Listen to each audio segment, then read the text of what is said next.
Hello दोस्तों, कैसे हो आप सब।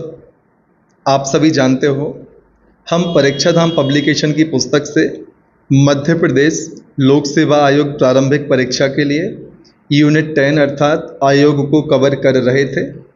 इस वीडियो में हम बात करेंगे भारत निर्वाचन आयोग के बारे में। दोस्तों, संविधान के अनुच्छेद 324 के तहत संवैधानिक संस्था भारत निर्वाचन आयोग का प्रावधान है। यहाँ से प्रश्न बन सकता है कि भारत निर्वाचन आयोग किस प्रकार की संस्था है, तब आंसर होगा संवैधानिक संस्था। भारत निर्वाचन आयोग की स्थापना 25 जनवरी 1950 को ही। दोस्तों, 25 जनवरी को हम मतदाता दिवस के रूप में मनाते हैं। इसका मुख्यालय नई दिल्ली में है। यदि हम भारत निर्वाचन आयोग की संरचना की बात करें तो दोस्तों, इसमें एक मुख्य निर्वाचन आयुक्त एवं 2 अन्य निर्वाचन आयुक्त शामिल होते हैं, अर्थात 1+2 हम कह सकते हैं। इसमें एक मुख्य निर्वाचन आयुक्त एवं 2 अन्य निर्वाचन आयुक्त होते हैं। भारत के वर्तमान मुख्य आयुक्त हैं राजीव कुमार। यदि हम नियुक्ति की बात करें तो इनकी नियुक्ति राष्ट्रपति के द्वारा की जाती है। इनका कार्यकाल 6 वर्ष या 65 वर्ष की आयु जो भी पहले होता है। भारत के प्रथम मुख्य चुनाव आयुक्त थे सुकुमार सेन। अब हम चर्चा करेंगे भारत निर्वाचन आयोग के कार्य की। दोस्तों, लोकसभा, राज्यसभा, विधानसभा, राष्ट्रपति, उपराष्ट्रपति के चुनाव करवाना भारत निर्वाचन आयोग का कार्य है।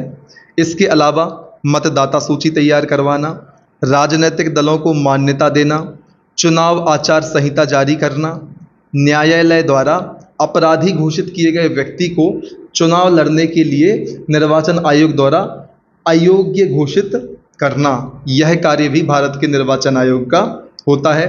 दोस्तों, हमने देखा निर्वाचन आयोग के कार्यों में, जो कि भारत निर्वाचन आयोग है, कि लोकसभा, राज्यसभा, विधानसभा, राष्ट्रपति, उपराष्ट्रपति के चुनाव करवाना, मतदाता सूची तैयार करवाना, राजनीतिक दलों को मान्यता देना, चुनाव आचार संहिता जारी करना, न्यायालय द्वारा अपराधी घोषित किए गए व्यक्ति को चुनाव लड़ने के लिए निर्वाचन आयोग द्वारा अयोग्य घोषित करना, यह सभी कार्य भारत निर्वाचन आयोग के होते हैं।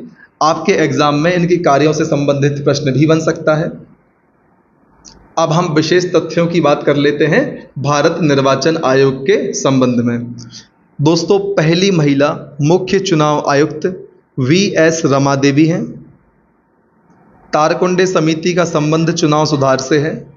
राष्ट्रपति से संबंधित चुनाव से संबंधित विवाद का निपटारा सुप्रीम कोर्ट के द्वारा किया जाता है। दोस्तों, यह तथ्य बहुत महत्वपूर्ण है कि राष्ट्रपति से संबंधित चुनाव में यदि कोई विवाद उत्पन्न होता है तो उसका निपटारा कौन करता है? उसका निपटारा सर्वोच्च न्यायालय करता है, ना कि भारत निर्वाचन आयोग। दोस्तों, वोट देने का अधिकार अनुच्छेद 326 में निहित है। यहाँ पर जितने भी तथ्य हमने देखे, यह सभी तथ्य हमारे परीक्षा की दृष्टि से बहुत महत्वपूर्ण है। किसी भी तथ्य को लेकर आपके एग्जाम में प्रश्न बन सकता है, तो आपको सभी तथ्यों को याद रखना है। अब हम विस्तृत चर्चा करेंगे भारत निर्वाचन आयोग के बारे में, जिसमें इस अध्याय में हम देखेंगे परिचय, निर्वाचन आयोग की गठन एवं संरचना, नियुक्ति कार्यकाल, त्यागपत्र एवं हटाना, वेतन भत्ते, संवैधानिक प्रावधान, कार्य एवं शक्तियाँ, मुख्य निर्वाचन आयुक्त की सूची, निर्वाचन आयोग पर एक नज़र, चुनाव संबंधी सुधार, संबंधित अन्य तथ्यों की बात करेंगे एवं अंत में प्रश्न पुस्तिका की बात हम करेंगे। दोस्तों, आयोग से संबंधित वस्तुनिष्ठ प्रश्नों के लिए हम एक अलग से आपको प्लेलिस्ट बना देंगे, तो लास्ट वाला सेगमेंट हम अलग से कवर करेंगे। तो चलिए शुरुआत करते हैं परिचय से। दोस्तों, भारत के संघ और राज्य क्षेत्रों में चुनाव कराने की जिम्मेवारी जिस संस्था को दी गई है उसे चुनाव आयोग या भारत निर्वाचन आयोग कहा जाता है। दोस्तों, संघ कहने का मतलब है संघ शासित क्षेत्र, अर्थात केंद्र शासित प्रदेश एवं राज्य क्षेत्र, यहाँ पर चुनाव करवाने की जिम्मेदारी चुनाव आयोग या भारत निर्वाचन आयोग को सौंपी गई है। दोस्तों, चुनाव आयोग का संविधान के भाग 15 अनुच्छेद 324 से 329 में उल्लेख किया गया है। आपके एग्जाम में प्रश्न उठ सकता है कि चुनाव आयोग का संबंध भारतीय संविधान के किस भाग से है, तब आपको भाग 15 पर टिक करना होगा। एवं प्रश्न यह भी उठ सकता है कि चुनाव आयोग का संबंध भारतीय संविधान में किस अनुच्छेदों में शामिल किया गया है, तब आपको अनुच्छेद 324 से 329 तक वाले विकल्प पर टिक करना होगा। दोस्तों, चुनाव आयोग भारत में स्वतंत्र एवं निष्पक्ष चुनाव कराने वाली संस्था है। चुनाव आयोग की स्थापना 25 जनवरी 1950 को हुई। दोस्तों, 25 जनवरी को हम मतदाता दिवस के रूप में मनाते हैं। चुनाव आयोग एक स्थायी संवैधानिक निकाय है। प्रश्न यहां से भी उठ सकता है कि चुनाव आयोग किस प्रकार की संस्था है, तब आपको आंसर करना होगा संवैधानिक संस्था है एवं इसकी प्रकृति स्थायी है। अब हम चर्चा करते हैं समाचार के पन्नों से। दोस्तों, association of ASEAN election authority की मनीला में हुई बैठक में भारत निर्वाचन आयोग को 2022 से 24 तक के लिए AAEA का अध्यक्ष नियुक्त किया गया है।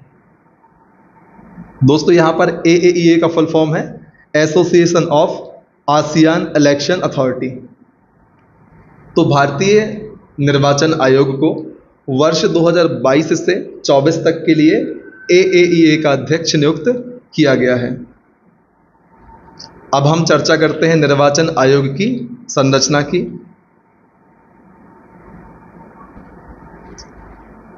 दोस्तों, चुनाव आयोग का सचिवालय नई दिल्ली में है। वर्ष 1950 से 1989 तक यह एक सदस्यीय निकाय था। 1989 से 90 तक यह 3 सदस्यीय निकाय हो गया। 1990 से 93 तक पुनः यह एक सदस्यीय निकाय हो गया एवं 1993 से अब तक यह 3 सदस्यीय निकाय है।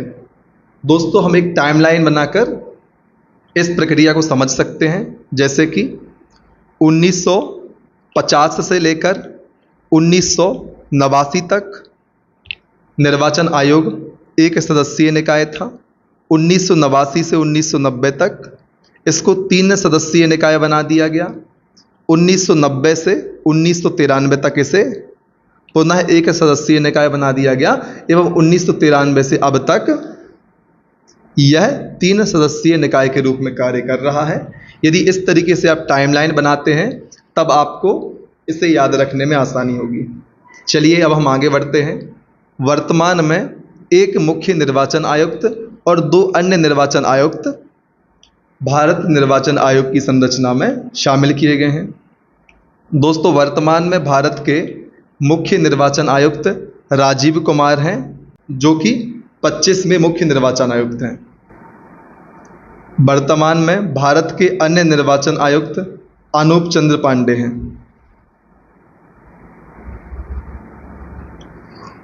अब हम चर्चा करते हैं निर्वाचन आयोग की नियुक्ति एवं कार्यकाल की।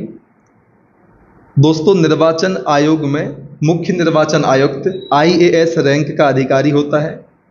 मुख्य निर्वाचन आयुक्त एवं अन्य 2 निर्वाचन आयुक्त की नियुक्ति राष्ट्रपति के द्वारा की जाती है। प्रश्न उठ सकता है कि मुख्य निर्वाचन आयुक्त एवं अन्य 2 निर्वाचन आयुक्तों की नियुक्ति किसके द्वारा की जाती है, तब आपको राष्ट्रपति वाले ऑप्शन पर टिक करना है। दोस्तों, निर्वाचन आयुक्त का कार्यकाल 6 वर्ष या 65 वर्ष की आयु जो भी पहले हो तब तक होता है। नियुक्ति के बाद अलाभकारी परिवर्तन इनकी किसी भी सुविधाओं में नहीं किया जा सकता। अब हम बात करते हैं इनके वेतन भत्ते की। दोस्तों, मुख्य निर्वाचन आयुक्त और निर्वाचन आयुक्त को वेतन भारत की संचित निधि से दिया जाता है। कहने का मतलब है भारत के मुख्य निर्वाचन आयुक्त एवं अन्य निर्वाचन आयुक्तों को वेतन भारत की संचित निधि से दिया जाता है। इनका वेतन सर्वोच्च न्यायालय के न्यायाधीश के समान होता है। दोस्तों, यहाँ पर सर्वोच्च न्यायालय के न्यायाधीश की बात की जा रही है, ना कि मुख्य न्यायाधीश की। 2018 से इनका वेतन 2.5 लाख रुपए प्रति माह अर्थात 2,50,000 रुपए प्रति माह कर दिया गया है। अब हम बात करते हैं नोट की। दोस्तों, निर्वाचन आयुक्त की योग्यता का वर्णन संविधान में उल्लिखित नहीं है। यह बहुत महत्वपूर्ण पॉइंट है। आपके एग्जाम में प्रश्न बन सकता है कि निर्वाचन आयुक्त की योग्यता का वर्णन संविधान के किस अनुच्छेद या भाग में किया गया है। तब आपको ऐसे ऑप्शन पर टिक करना है जिसमें लिखा हुआ है कि निर्वाचन आयुक्त की योग्यता का वर्णन संविधान में कहीं पर भी नहीं किया गया है। अब हम बात करेंगे भारत निर्वाचन आयोग से संबंधित संवैधानिक प्रावधानों की, जिसमें हम चर्चा करेंगे अनुच्छेद 324 से 329 तक। तो चलिए शुरुआत करते हैं अनुच्छेद 324 से। दोस्तों, इसमें चुनाव आयोग की नियुक्ति और चुनाव से संबंधित कार्य, दायित्व, निर्देशन और नियंत्रण का प्रावधान है। अनुच्छेद 325, इसमें मतदान और मतदाता सूची तैयार करने संबंधी नियम एवं प्रावधान के बारे में चर्चा करी गई है। अनुच्छेद 326, लोकसभा और प्रत्येक राज्य की विधानसभा के लिए निर्वाचन वयस्क मताधिकार पर होगा, ऐसी बात अनुच्छेद 326 में कही गई है। अर्थात इसमें वोट देने के अधिकार की बात की गई है। दोस्तों, प्रश्न बन सकता है कि वयस्क मताधिकार का प्रावधान भारतीय संविधान के किस अनुच्छेद में किया गया है। तब आपको आंसर करना है अनुच्छेद 326। अब हम बात करते हैं अनुच्छेद 327 की, विधायिका द्वारा चुनाव के संबंध में संसद द्वारा कानून बनाने की शक्ति। दोस्तों, यहाँ पर संसद द्वारा चुनाव से संबंध में कानून बनाने की बात करी गई है और यह शक्ति संसद को दी गई है कि वह चुनाव के संबंध में कानून बनाए, ऐसा अनुच्छेद 327 कहता है। आसान भाषा में यदि हम समझें तो चुनाव के संबंध में कानून बनाने की शक्ति संसद को प्रदान की गई है, यह बात कहता है अनुच्छेद 327। अनुच्छेद 328 कहता है कि किसी राज्य के विधानमंडल को इसके चुनाव के लिए कानून बनाने की शक्ति दी गई है। 327 में शक्ति संसद को दी गई थी। अनुच्छेद 328 में संबंधित राज्य का विधानमंडल वहां के चुनाव के लिए कानून बना सकता है, ऐसी बात अनुच्छेद 328 में करी गई है। अनुच्छेद 329, निर्वाचन संबंधी मामलों में न्यायालय के हस्तक्षेप पर रोक। अर्थात अनुच्छेद 329 के तहत निर्वाचन संबंधी जितने भी मामले उत्पन्न होते हैं उन पर न्यायालय के हस्तक्षेप पर रोक लगा दी गई है। तो दोस्तों, इस वीडियो में इतना ही। अगले वीडियो में हम देखेंगे निर्वाचन आयुक्तों के त्यागपत्र के बारे में, उनको किस तरीके से हटाया जाता है एवं अन्य बातों के बारे में। तो यदि आपको हमारे द्वारा बनाए जाने वाले वीडियोस आपके एग्ज़ाम की तैयारी में आपकी किसी भी प्रकार की सहायता करते हैं तो आप हमारे वीडियोस को अधिक से अधिक संख्या में लाइक करें, ऐसे व्यक्तियों तक शेयर करें जिनको हमारे वीडियोस से लाभ हो सकता है।